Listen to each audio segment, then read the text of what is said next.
এইটো ভিডিঅ'ত তোমালোকৰ মাজত বংগ বিভাজন আৰু স্বদেশী আন্দোলন এই চেপ্টাৰটোৰ পৰা কি মোষ্ট ইম্পৰ্টেণ্ট লং কুৱেশ্যন আৰু MCQ কুৱেশ্যন আছে এইটো ভিডিঅ'ৰ জৰিয়তে তোমালোকৰ লগত শ্বেয়াৰ কৰিম। এইটো ভিডিঅ'ত তোমালোকক কেইটামান MCQ কুৱেশ্যন MCQ বুকৰ পৰা দেখাই দিম, কেনেকুৱা টাইপ MCQ কুৱেশ্যন আহিব আৰু লং কুৱেশ্যনবিলাক কি ইম্পৰ্টেণ্ট আছে মই দেখাই দি আছোঁ। তোমালোকে টিক চিন মাৰি ল'বা, ইয়াৰে পৰা তোমালোকৰ মেট্ৰিক পৰীক্ষাত কমন পৰিব। প্ৰথমতে তোমালোকে চাই ল'বা এইটো চেপ্টাৰৰ পৰা কিমান মাৰ্কছ আছে। 6 মাৰ্কছ আছে। এটা 4 মাৰ্কছৰ লং কুৱেশ্যন আৰু দুটা MCQ কুৱেশ্যন আছে। মই দেখাই দি আছোঁ কেনেকুৱা টাইপ কুৱেশ্যন আহিব বা কোনবিলাক আহিব।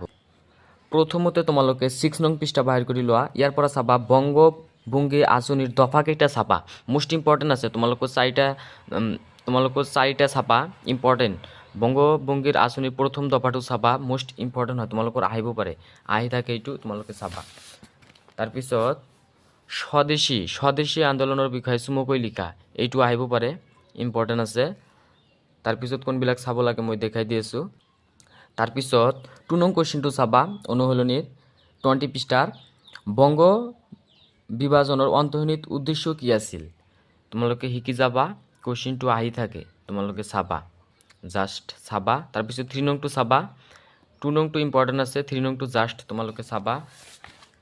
তাৰপিছত 4 নংটো চাবা, 7 আৰু 8 দুটা মোষ্ট ইম্পৰ্টেণ্ট হয়। তোমালোকৰ এটা 100% চিয়'ৰ হোৱাৰ চান্স আছে দেই, তোমালোকে চাবা।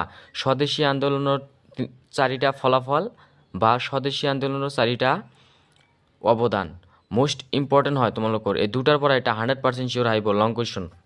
তাৰপিছত কোনবিলাক MCQ কুৱেশ্যন চাব লাগে মই MCQ বুকৰ পৰা দেখাই দি আছোঁ, তোমালোকে চাবা। 1 নংটো চাবা, কোনগৰাকী ভাইচৰায়ৰ দিনত বংগভংগী কাৰ্যকৰী কৰা হৈছিল, লৰ্ড কাৰ্জন। তাৰপিছত 2 নংটো চাবা, ৰেগুলেটিং এক্ট কেতিয়া পৰিৱৰ্তন কৰা হৈছিল, 1773 চনত। তাৰপিছত 4 নংটো চাবা, অসম প্ৰদেশৰ প্ৰথম মুখ্য আয়ুক্ত কোন আছিল, এইটো হ'ব কি কৰ্ণেল R.S. কিটিনজক, এইটো হ'ব R.S. কিটিনজক। তাৰপিছত 5 নংটো চাবা, ইয়াণ্ডাবু সন্ধি কেতিয়া হৈছিল, মোষ্ট ইম্পৰ্টেণ্ট, তোমালোকে চাবা, এনেকুৱা টাইপ কুৱেশ্যন আহে। তাৰপিছত 9 নংটো চাবা, পূৰ্ববংগ আৰু অসমৰ ৰাজধানী ক'ত স্থাপিত কৰা হৈছিল, এইটো হ'ব ঢাকাত। তাৰপিছত 11 নংটো চাবা, বাংলাদেশৰ ৰাষ্ট্ৰীয় সংগীতৰ ৰচক কোন, এইটো কি হ'ব, ৰবীন্দ্ৰনাথ ঠাকুৰ হ'ব, ইম্পৰ্টেণ্ট আছে, তোমালোকে চাবা। বেছি দিন নাই, ভালকৈ চাবা দেই। তাৰপিছত এইটো চাবা, ছাত্ৰ সংসদ কাৰ নেতৃত্বত গঠন কৰা হৈছিল, এইটো ইম্পৰ্টেণ্ট আছে, সুৰেন্দ্ৰনাথ বন্দ্যোপাধ্যায়। এইটো 12 নং কুৱেশ্যনটো চাবা, আহি থাকে। তাৰপিছত 15 নংটো চাবা, সঞ্জীৱনী পত্ৰিকাৰ সম্পাদক কোন আছিল, কৃষ্ণ কুমাৰ মিত্ৰ। তোমালোকে চাবা দে, যিবিলাক দেখাই দিছোঁ এইবিলাকৰ পৰা কমন পৰিব। তাৰপিছত 16 নংটো চাবা, ভূপেন্দ্ৰনাথ দত্তই সম্পাদনা কৰা কাকতখনৰ নাম কি আছিল, যুগান্তৰ।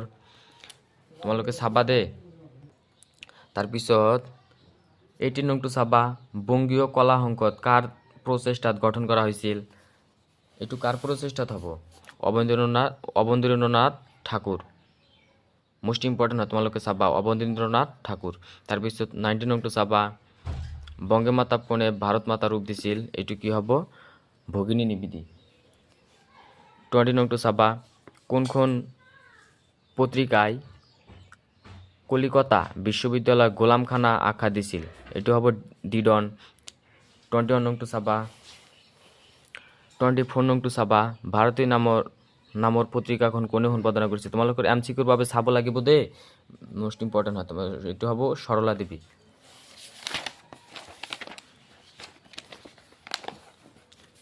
বহুত ইম্পৰ্টেণ্ট কুৱেশ্যন আছে এইটো চেপ্টাৰৰ। তাৰপিছত 25 নংটো চাবা, ভগিনী নিবেদিতাৰ জন্মস্থান কি, এইটো কি আইলেণ্ডৰ এবিধ ছোৱালী আছিল ভগিনী নিবেদিতা। তাৰপিছত 26 নংটো চাবা, স্বদেশী ভাণ্ডাৰ কোনে স্থাপিত কৰিছিল, ৰবীন্দ্ৰনাথ ঠাকুৰ।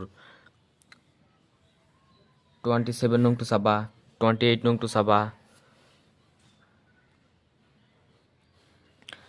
তাৰপিছত 31 নংটো চাবা, 31 নংটো চাবা দে, ইম্পৰ্টেণ্ট আছে 31 নংটো। 1906 চনত ভাৰতীয় জাতীয় কংগ্ৰেছৰ কলিকাতাৰ অধিৱেশনত সভাপতি আছিল কোন আছিল সভাপতি দাদাবাই নৌৰাজী তোমালোকে মনত ৰাখিবা দে ইম্পৰ্টেণ্ট আছে তাৰপিছত 36 নংটো চাবা চিপাহী বিদ্ৰোহ কেতিয়া হৈছিল চিপাহী বিদ্ৰোহ আৰু পলাচী যুদ্ধ তোমালোকে কনফিউজন নহবা চিপাহী বিদ্ৰোহ হৈছিল 1857 চনত আৰু পলাচী যুদ্ধ হৈছিল 1757 এইটো বহুত ষ্টুডেণ্টে ভুল কৰে তোমালোকে ভুল নকৰিবা